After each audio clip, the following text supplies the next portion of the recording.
Okay, here we are at the Heirloom Austin. What fun, what fun, what fun. It is January the 1st. And in the process of leading up to the holidays, I spoke to a few people about different things I wanted to do.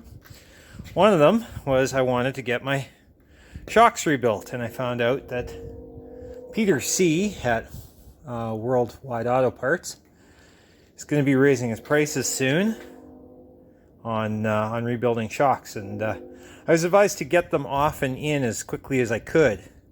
So that's what I'm doing today. I'm coming in and doing the rear shocks, which are going to be really easy. I just got to take them off so I can set them in. Now let's see here. These are pretty straightforward, right? So we just undo the bolt. That could be fun.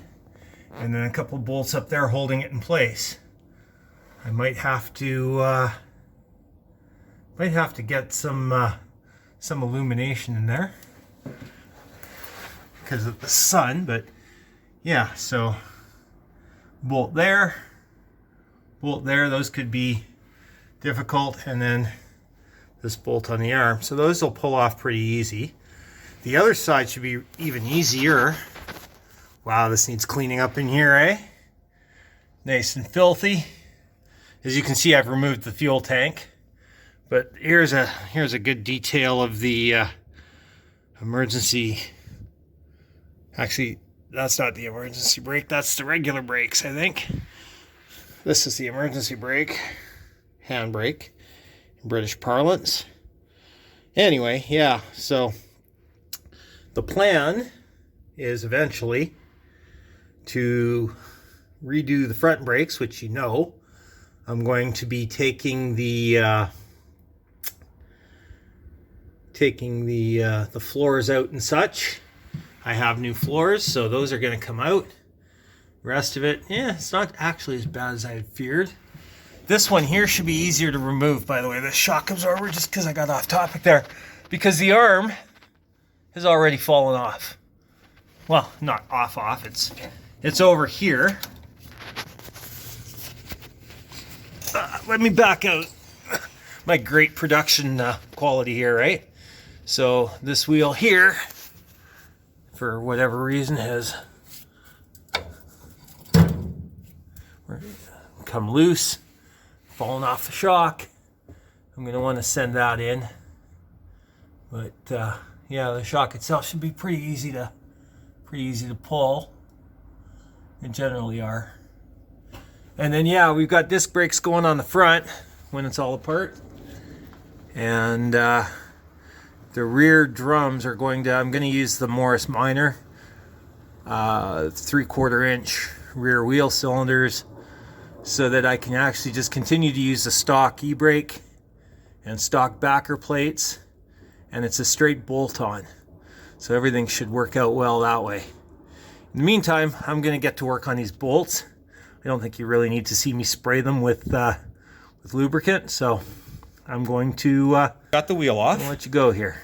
What I have there, you will see, is a 9/16 inch wrench holding the other side of this nut in place here.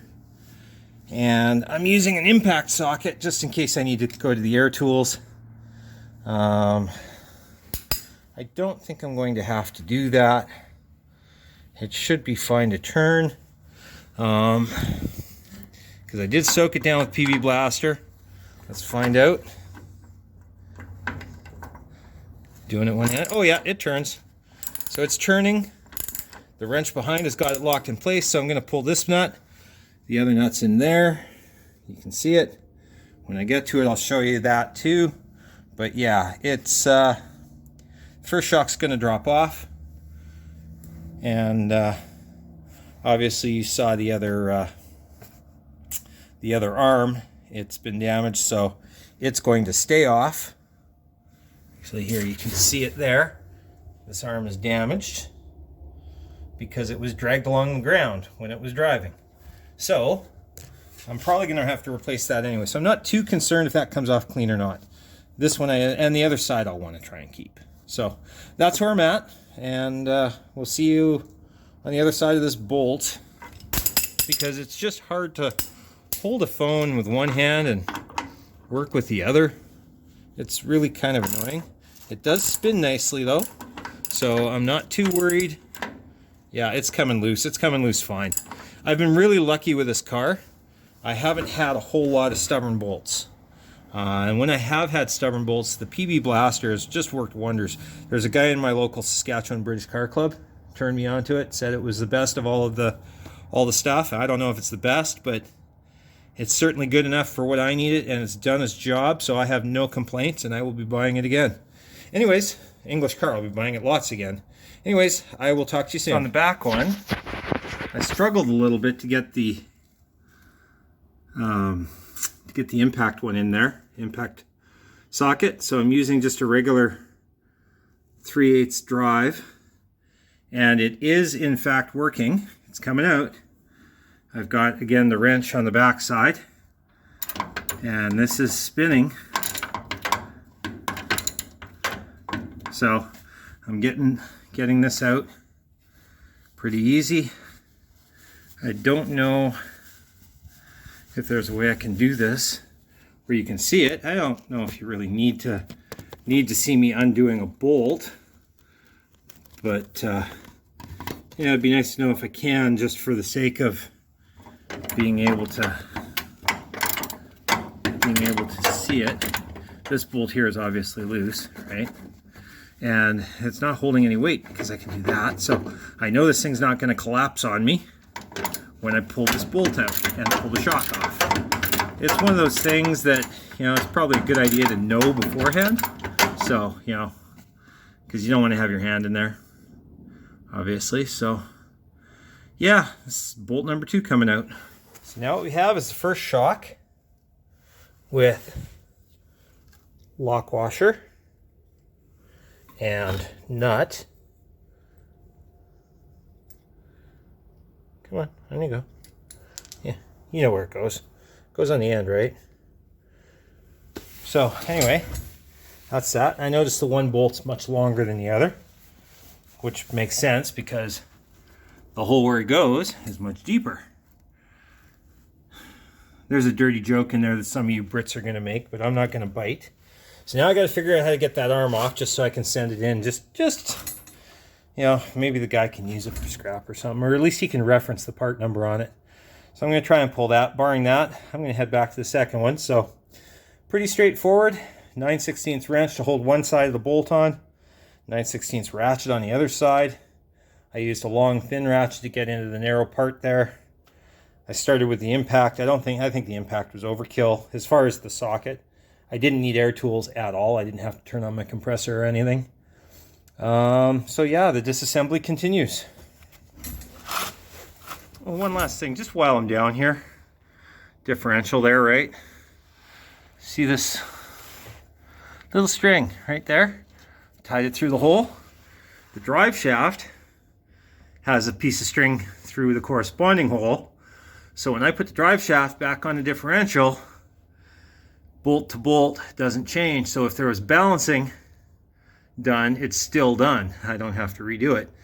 It just reduces the risk of, you know, having those vibrations if everything's out of balance. You don't want that. That'll rip your car apart over time. So this differential is going to get rebuilt at some point, so the balance might be off anyway, but why not take the variable out where you can? You know, one less variable, one less thing to go wrong on an old English car, that can make a big difference. So in the meantime, the spring boxes don't look terrible. I'll have to, when I take them apart, I'll see them better. But hold on, with the four,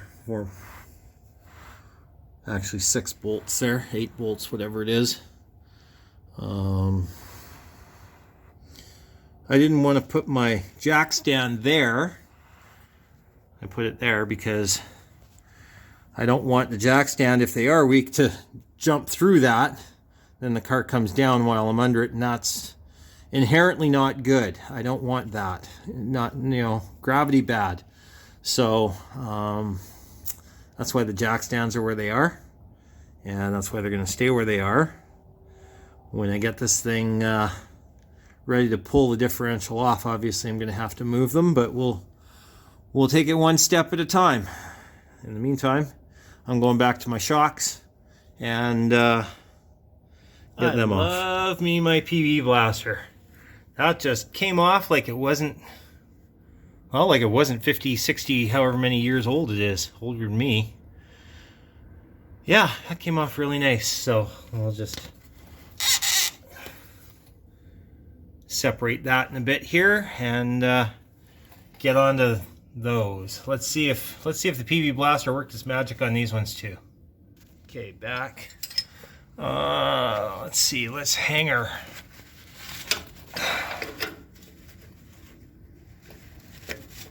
Hanger 9/16 wrench off the nut. That'll stay there. I'm going to come around to the other side. Here we are on the other side. I think still not focusing, but again, 9/16. Let's PB blaster, do your magic. First try. Come on. Oh, this one's a little tougher. This one's a little tougher. Let's see here. Okay, this is going to take two hands. Hold on. Okay, so this one was a little more stubborn. So I set the wrench up on the outside because I can get a better grip with the ratchet on the nut than I can on the bolt. So left the nut or the wrench on the bolt, and the bolt hasn't moved. The bolt is frozen in place. So only the nut is spinning.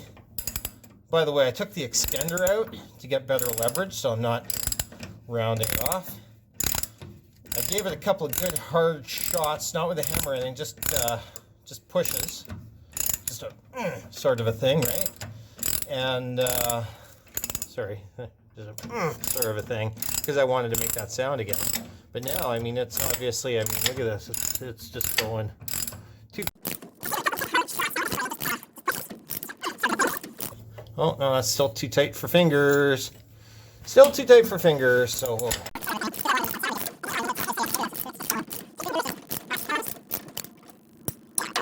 That's off. And there's a lock washer on here as well, which I may as well pull off so I can control where it goes. It doesn't, come on, come on. There you go. A little greasy under here. I took my gloves off. But let's see if the other side will just spin, if I can do it the same way, because that wrench never moved on the other side. So these appear to be rusted in pretty good. Let's see what we can do here. 7/8 is okay. Yeah, this is going to take a push. Come on, you. Okay, maybe go with the dominant hand and get the left in there instead of the right. Then I can give it a bit of a, sorry, that was my creeper. There it goes. That's all she takes. Now, let's see if the other side is, if it's actually moving, or if the other side is out of your way with the exciting video. You know, it's always fun to watch somebody screwing, right? Well, actually, yeah, but not in this context. So, okay, got the second shock off, obviously. That bolt remained frozen. So what I did is I hit it with some extra PB blaster and going in on both sides of it. It'll loosen up eventually. I don't really need it to be loose right now, so I'm not going to sweat it. This bit here, the nut came off. I need to kind of pry that loose. I'll look into that. That piece itself is good though. I don't know if I need to send that bit in or if I'm just wasting money on postage. Anyways, I just wanted to give you an update. I used, as you can see, my old torque wrench, which no longer works. I have a different one, but as extra leverage, you know, longer wrench, and it didn't even bust that rust loose on that one bolt. So time and patience, and it'll either eventually come loose, or I'll get the torch, because you know it can't stay rusted when it's molten. Liquid turns easy. So anyway, it'll come out one way or the other, but maybe not today. I got other fish to fry. I got to get the other shocks off. So that's where I'm at, and you're good. Coming up, removing the front shocks.